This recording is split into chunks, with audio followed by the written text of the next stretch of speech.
अब देखते हैं question number 60, which of the following statements will be true. ठीक है, कौन सा ट्रू होगा अगर inflation in economy is increasing, अगर इन्फ्लेशन बढ़ रहा है इकोनॉमी में तो क्या सही होगा, समझते हैं इस चीज़ को। ठीक है, तो अगर इन्फ्लेशन बढ़ रहा है मतलब क्या होगा, हमने देखा कि अगर इन्फ्लेशन बढ़ रहा है तो इंटरेस्ट रेट भी बढ़ेगा, और अगर इंटरेस्ट रेट बढ़ेगा तो बॉन्ड का प्राइस डिक्रीज होगा, तो ये सही है। ठीक है, इसमें कोई भी गलत बात नहीं है, ये बिल्कुल सही है, अभी हमने देखा।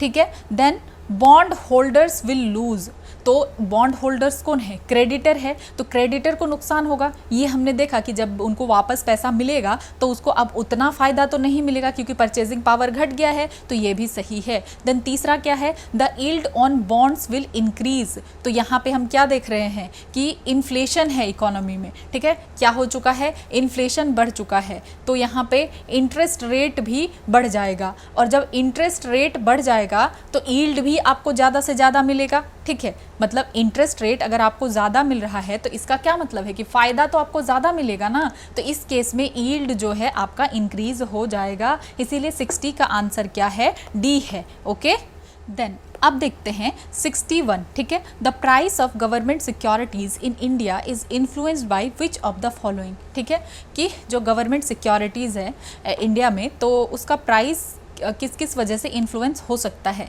रेपो रेट की वजह से। ठीक है, then US federal bank benchmark interest rate की वजह से, और लिक्विडिटी इन द मार्केट इसकी वजह से। तो इसका आंसर क्या होगा, इसका आंसर होगा D, all of the above. ठीक है, सारे केसेस में ही जो है इन्फ्लुएंस होगा। यहाँ क्या कह रहा है, इन्फ्लुएंस बाय द फॉलोइंग। तो रेपो रेट जो है कैसे इन्फ्लुएंस करेगा समझते हैं। तो रेपो रेट एक्ट करता है as a benchmark interest rate economy में। तो जब रेपो रेट अगर बढ़ गया या घट गया, ठीक है, तो अगर रेपो रेट बढ़ गया या घट गया तो फिर इंटरेस्ट रेट भी बढ़ेगा या घटेगा। ठीक है, तो ये तो इन्फ्लुएंस करेगा ही। उसके बाद जब ये यूएस फेडरल बैंक वाला है तो यूएस फेडरल बैंक जो है ये अपना अगर इंटरेस्ट रेट को बढ़ा दे, इंक्रीज कर दे, तो क्या होगा कि जो एफपीआई डेप्ट इन्वेस्टर है वो अपना बॉन्ड को क्या करेंगे, वो सेल करेंगे, वो अपने इन्वेस्टमेंट को सेल करेंगे, और फिर वो क्या कहाँ चले जाएंगे, यूएस चले जाएंगे, क्योंकि उनको क्या लगेगा कि वहाँ पे उनको बेटर रिटर्न मिल रहा है, क्योंकि यूएस ने क्या कर दिया, अपना इंटरेस्ट रेट बढ़ा दिया, तो उन्हें लगा कि यहाँ से अच्छा तो वहाँ है, हम अपना वहाँ चले जाते हैं। ठीक है, तो इसकी वजह से जो है फिर क्या होगा, अगर इंटरेस्ट रेट ज़्यादा से ज़्यादा लोग चले जाएंगे, मीन्स यहाँ का बॉन्ड का क्या हो गया, यहाँ जो भी गवर्नमेंट सिक्योरिटीज़ है, जो भी चीज़ें हैं, उसका डिमांड घट गया। ठीक है, और अगर घट गया तो फिर इसकी वजह से बॉन्ड का प्राइस भी घट जाएगा, तो ये इन्फ्लुएंस तो करता है ही दोनों। ठीक है, देन तीसरा कंडीशन है लिक्विडिटी। ठीक है, लिक्विडिटी के बारे में, तो लिक्विडिटी भी इन्फ्लुएंस करेगा, कैसे करेगा समझते हैं। तो अगर लिक्विडिटी इकोनॉमी में बहुत ज़्यादा है, ठीक है, अगर लिक्विडिटी बहुत ज़्यादा है, सरप्लस लिक्विडिटी है इकोनॉमी में, ठीक है, फिर इस केस में क्या होगा, तो इंटरेस्ट रेट जो है नीचे आ जाएगा। ठीक है, अगर कोई भी चीज़ बहुत ज़्यादा है तो क्या होता है इस केस में, इंटरेस्ट रेट नीचे आ जाएगा। तो इसकी वजह से अगर इंटरेस्ट रेट कम हो गया, हमने क्या देखा, इंटरेस्ट रेट और बॉन्ड का क्या है, अगर इंटरेस्ट रेट कम हो गया तो इसकी वजह से हाइयर बॉन्ड प्राइस हो जाएगा। ठीक है, इंटरेस्ट, हमने इसका इन्वर्स रिलेशन देखा है ना इंटरेस्ट और बॉन्ड प्राइस का, कि अगर इंटरेस्ट रेट कम तो बॉन्ड प्राइस ज़्यादा। ठीक है, और इंटरेस्ट रेट ज़्यादा तो बॉन्ड प्राइस कम। तो और यहाँ पे अगर लिक्विडिटी क्रंच हो जाता है तो इंटरेस्ट रेट अप हो जाएगा। ठीक है, अगर इंटरेस्ट रेट ज़्यादा हो गया तो बॉन्ड प्राइसेस जो है और जी सेक प्राइसेस डिक्लाइन हो जाएगा। तो मतलब ये इन्फ्लुएंस तो कर ही रहा है, तो तीनों हैं all of the above. Then अब नेक्स्ट देखते हैं, which one of the following statement correctly describe the meaning of legal tender money. ठीक है, तो समझते हैं कि कौन सा बता रहा है, करेक्टली डिस्क्राइब कर रहा है लीगल टेंडर मनी को। तो the money which is tendered in courts of law to defray the fee of legal case, बिल्कुल गलत। The money which a creditor is under compulsion to accept in settlement of his claim, ये सही है। ठीक है, और भी देख लेते हैं। ठीक है, उसके बाद the bank money in form of cheques, draft, bills of exchange, ये भी नहीं है। मेटेलिक मनी इन सर्कुलेशन, ये भी नहीं है। तो इसका आंसर क्या है? सिंपली बी है। ठीक है, इसमें तो आपको आई होप पता ही होगा कि लीगल टेंडर मनी क्या होता है। तो आरबीआई एक्ट के अकॉर्डिंग क्या है, उसके सेक्शन 26 में जितना भी रुपी नोट है और कॉइन्स है, ये क्या है? ये सब कुछ लीगल टेंडर है। इसका मतलब जो नोट्स और कॉइन्स है इसको रिफ्यूज़ नहीं किया जा सकता किसी के द्वारा कंट्री में। ठीक है, तो उसको अगर जैसे कि सपोज कोई किसी से पैसा पा रहा है या आप कुछ खरीद रहे हैं तो आप उस शॉपकीपर को जो है आप दे सकते हैं। ठीक है, और इस रुपी नोट्स को और कॉइन्स को शॉपकीपर मना नहीं कर सकता है। ठीक है, और अब अगर देखें तो जो ये सीबीडीसी है, ठीक है, सीबीडीसी मीन्स क्या हुआ? Central bank digital currency. तो इसको भी डिक्लेयर किया गया है लीगल टेंडर। ठीक है, आरबीआई एक्ट को अमेंड करके। तो ये भी मतलब क्या हो गया कि रुपी कॉइन्स के तरह ही होगा, रुपी नोट्स के तरह, कॉइन्स के तरह ही होगा, बस ये डिजिटल फॉर्म में है। तो ये भी लीगल टेंडर है। तो यही होता है लीगल टेंडर का डेफिनेशन की मतलब कोई मना नहीं करेगा लेने के लिए। तो अगर आप चेक लेकर के जाते हो और आप किसी सब्जी वाले को कह रहे हो कि आप चेक ले लो, वो चेक को मना कर सकता है? हाँ, वो चेक को मना कर सकता है। ठीक है, क्योंकि चेक लीगल टेंडर नहीं है। या क्रेडिट कार्ड को भी मना कर सकता है। बहुत सारे दुकानों में आप जाते होंगे, कहते होंगे क्रेडिट कार्ड, वो मना कर देते होंगे। क्यों? क्योंकि लीगल टेंडर नहीं है। लेकिन जो कॉइन्स है, रुपीज़ है, उसको मना नहीं कर सकते हैं। वो क्या है? लीगल टेंडर है। ठीक है, ये हो गया सिंपल सी बात। देन अब हम देखते हैं 63।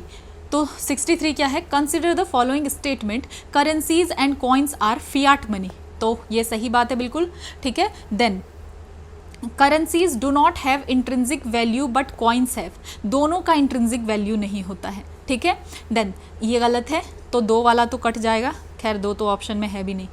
Then currencies and coins are legal tenders. तो yes, definitely currencies and coins legal tenders है। Then currency notes are guaranteed by government of India. तो हाँ, करेंसी नोट को गारंटी किया जाता है। करेंसी नोट को किसके द्वारा? गवर्नमेंट ऑफ इंडिया के द्वारा। तो आंसर है 1, 3 एंड 4। ठीक है, तो ये तो हम जानते ही हैं कि जो करेंसीज है और कॉइन्स है वो क्या है? फियाट मनी है। क्योंकि हम उनकी वैल्यू कहाँ से ले रहे हैं? तो इस वजह से नहीं कि उसका क्या वैल्यू है। पहले जो गोल्ड का या कि सिल्वर कॉइन हुआ करता उसका कुछ वैल्यू हुआ करता था। लेकिन अब जो पेपर नोट्स है या जो भी कॉइन्स है, सिक्का वगैरह, तो उसका कुछ इंट्रिंसिक जो है कोई भी वैल्यू नहीं है। बल्कि इसको जो गारंटी मिला हुआ है गवर्नमेंट से, इसलिए जो भी वैल्यू मिलता है गवर्नमेंट से, हम वैल्यू कहाँ से डिराइव करते हैं? वैल्यू डिराइव करते हैं गवर्नमेंट के ऑर्डर से। ठीक है, तो इसलिए हम कहेंगे फियाट मनी। ठीक है, तो अगर आप इस कॉइन को मेल्ट करते हैं गोल्ड एंड सिल्वर की तरह, अगर गोल्ड एंड सिल्वर को मेल्ट करेंगे तो उसका तो अपना इंट्रिंसिक वैल्यू है। लेकिन कॉइन्स के केस में ऐसा कुछ नहीं है।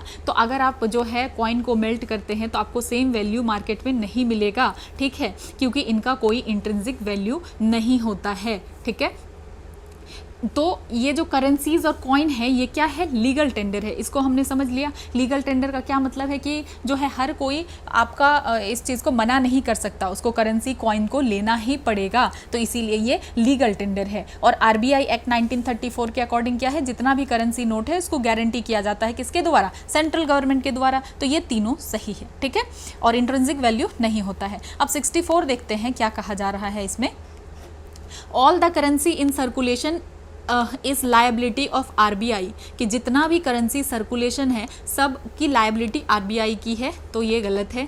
Then all the currency in circulation is part of money supply, कि जितना भी करेंसी है सर्कुलेशन में ये मनी सप्लाई का पार्ट है। ठीक है, ऐसा नहीं है। ठीक है, ये भी गलत है। देन तीसरा क्या है? Notes and coins are circulated in the economy only through RBI. तो आपने बुक में ये पढ़ा होगा कि नोट्स एंड कॉइन्स को जो है सर्कुलेट किया जाता है इकोनॉमी में, आरबीआई ही सर्कुलेट करती है। तो इसका आंसर है सी, ओनली 3। तो अब इसको समझ लेते हैं कि क्यों सारे जो करेंसी हैं ये लायबिलिटी नहीं है आरबीआई की या मनी सप्लाई का पार्ट नहीं है। तो इसको समझते हैं। ठीक है, तो जब हम कहते हैं currency of circulation, currency in circulation, तो जब करेंसी इन सर्कुलेशन की बात हम करते हैं तो इसका मतलब हो गया कि नोट्स और कॉइन्स, ये हो गया करेंसी एंड सर्कुलेशन। तो जितना भी करेंसी नोट है एक्सेप्ट 1 रुपी, ठीक है। तो 1 रुपी को छोड़ करके जितनी भी करेंसी नोट है वो लायबिलिटी किसकी है, आरबीआई की। बट जो 1 रुपी का नोट है और कॉइन्स है, इसको प्रिंट और मिंट किसके द्वारा किया जाता है, 1 रुपए का नोट और 1 रुपए के कॉइन को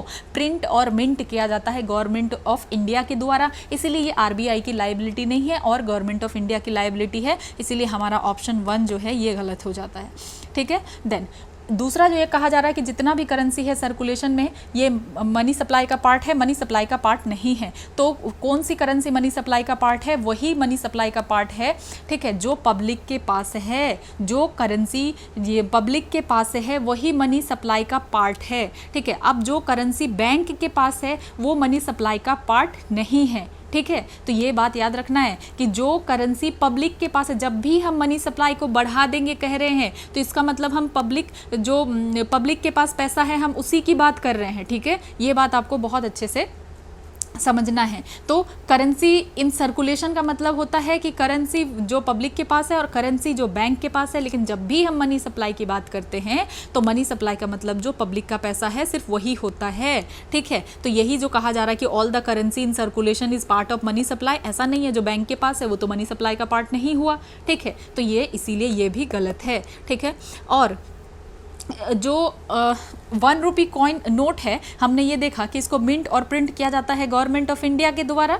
लेकिन होता क्या है कि ये लायबिलिटी गवर्नमेंट ऑफ इंडिया की हो सकती है, लेकिन जब सारे करेंसी नोट्स को और कॉइन्स को इसको सर्कुलेट करेगा, इकोनॉमी में सर्कुलेट करना लाना काम ये आरबीआई का ही है। ठीक है। इसलिए ये तीसरा सही है। देन 65 का देखते हैं। Who has the authority to issue currency notes in India. तो करेंसी नोट्स को इशू करने की अथॉरिटी किसके पास है।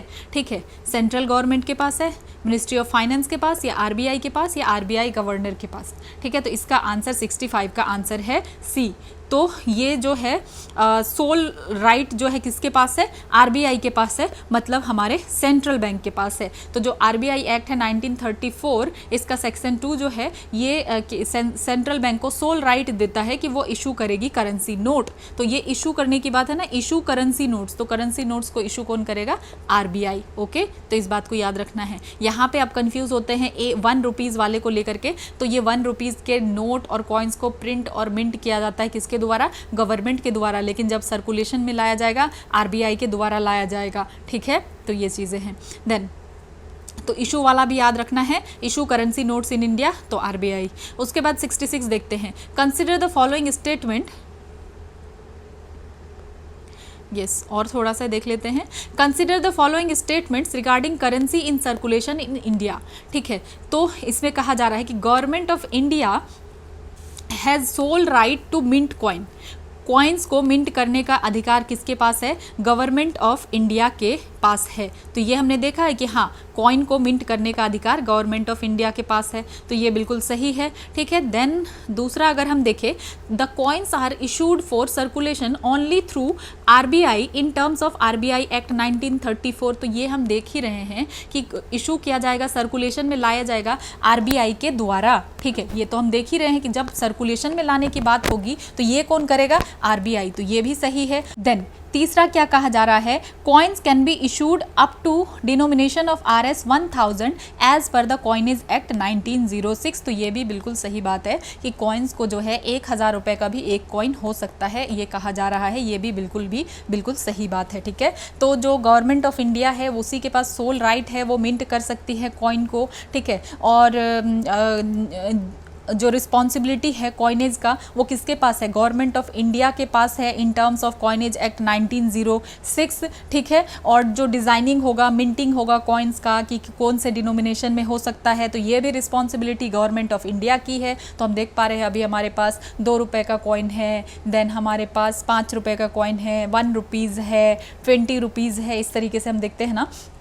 तो जो कॉइन्स है इसको मिंट किया जाता है कहाँ पे, इंडिया में। गवर्नमेंट मिंट करती है मुंबई में। ठीक है। ये आपने बुक में पढ़ा होगा, मुंबई में कहाँ मिंट करती है, मुंबई।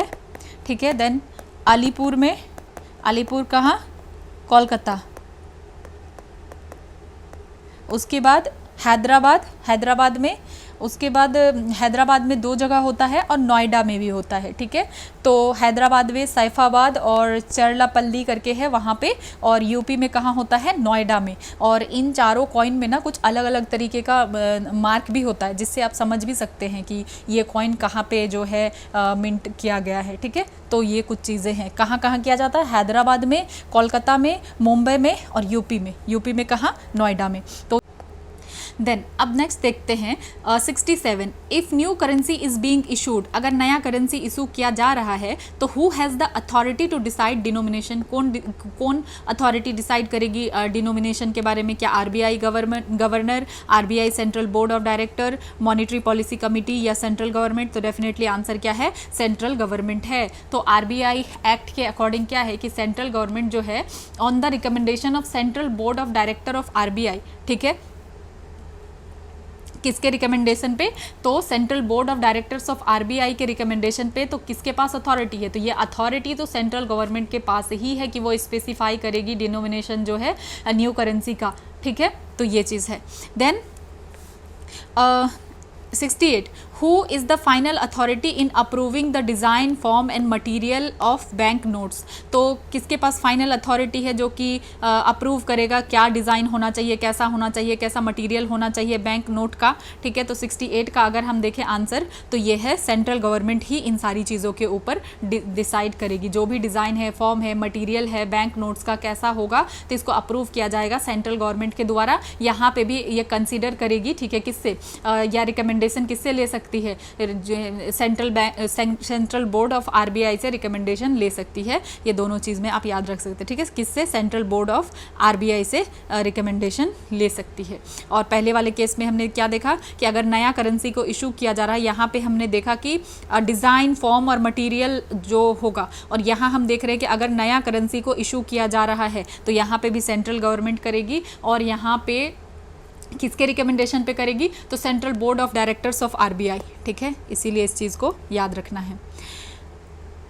देन अब देखते हैं 69, prime minister on 8 November 2016 declared the existing ₹500 and 1000 notes will not be legal tender. तो इसको जो है किया गया था, this was done under which of the following act, कौन से एक्ट के अंदर किया गया होगा, तो डेफिनेटली इसका आंसर जो है क्या है, 69 का आंसर है ए, आरबीआई एक्ट 1934 के तहत किया गया होगा। देन अब नेक्स्ट देखते हैं, RBI targets the growth of money supply in the economy based on, ठीक है। आरबीआई टारगेट करती है growth of money supply economy में, किस चीज़ के ऊपर बेसिस है, तो expected real GDP growth, normal level of inflation. तो इसका आंसर क्या होगा, दोनों होगा, ठीक है, बोथ 1 and 2 होगा, ठीक है, सी बोथ 1 and 2।